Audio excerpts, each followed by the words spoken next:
ఏది అయినా ట్రై చెయ్యి ఆచి చికెన్ మసాలా. ఆచి చికెన్ మసాలా. ఆంధ్రప్రదేశ్ లో దివ్యాంగులకు ఉచిత బస్సు ప్రయాణం కల్పించడంతో తెలంగాణ ప్రభుత్వం కూడా అలర్ట్ అయ్యింది. వెంటనే తెలంగాణలో దివ్యాంగులకు ఊరట కలిగించేలా ఆర్టీసీ బస్సుల్లో ఉచిత ప్రయాణానికి ఆమోదం తెలిపింది. మహాలక్ష్మి పథకంలో భాగంగా మహిళలు ఉచిత బస్సు ప్రయాణం చేస్తున్నారు. ఇకపై దివ్యాంగులు కూడా ఉచిత ప్రయాణం చేయవచ్చని ఇందుకోసం ప్రభుత్వం జీవో 47ని జారీ చేసింది. ఆర్టీసీ బస్సులో దివ్యాంగుల కోసం ఒక 2 సీట్లు ఉంటాయి. 1-2 సీట్లే మాత్రమే ఉంటాయి. అవి ఎక్కడ ఉన్నాయో చూసుకొని దివ్యాంగులు అక్కడ కూర్చునేలా ప్లాన్ చేయవచ్చు, లేదంటే ఎక్కడైనా కూర్చోవచ్చు. ప్రభుత్వ నిర్ణయంపై దివ్యాంగులు ఆనందం వ్యక్తం చేస్తున్నారు.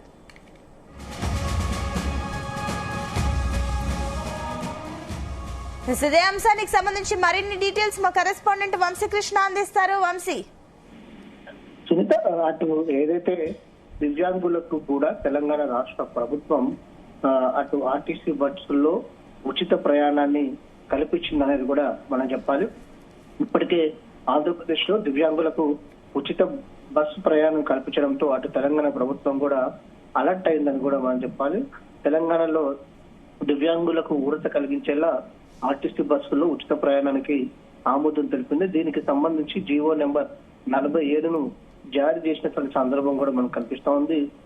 మహాలక్ష్మి పథకంలో భాగంగా ఇప్పటికే మహిళలు ఉచిత బస్సు ప్రయాణం చేస్తున్నారు. ఇకపై దివ్యాంగులకు కూడా ఉచిత ప్రయాణం చేయవచ్చని కూడా తెలపడం జరిగింది. ఆర్టీసీ బస్సులో దివ్యాంగుల కోసం 1-2 సీట్లు ఉంటాయని, అవి ఏదైతే సీటుకు ముందే ఉంటుంది, ఏదైతే బస్ కు సంబంధించి ఫ్రంట్ రోల్ లో ఉంటాయని కూడా మనం చెప్పాలి.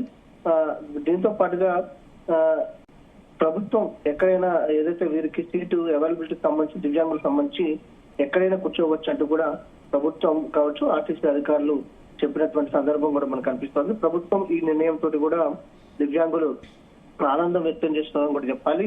సాధారణంగా వీరికి సీటింగ్ సంబంధించి కూడా గతంలో చూస్తే మాత్రం దివ్యాంగులకు సంబంధించి బస్సు బ్యాక్ సైడ్ నుంచి కాకుండా ఫ్రంట్ నుంచి కూడా వీరికి ఎక్కే అవకాశం కల్పించారు. దాంతో పాటుగా వారికి ఫ్రంట్ లోనే 1-2 సీట్లు కేటాయించినటువంటి సందర్భం కూడా మనం చూసాము.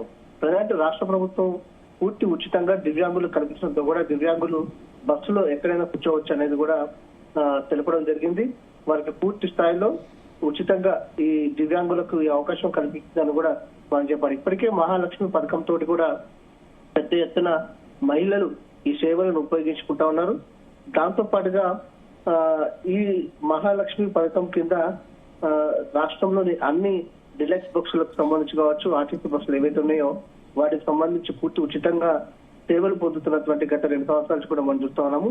ప్రజెంట్ ఆంధ్రప్రదేశ్ లో అక్కడి ప్రభుత్వం దివ్యాంగులకు ఉచిత బస్సు ప్రయాణం తీసుకోవడంతో కూడా తెలంగాణ రాష్ట్ర ప్రభుత్వం అప్రమత్తమై ఈ నిర్ణయం తీసుకుందని కూడా మనం చెప్పాల్సి ఉంటారు. Right, thank you Vamsi.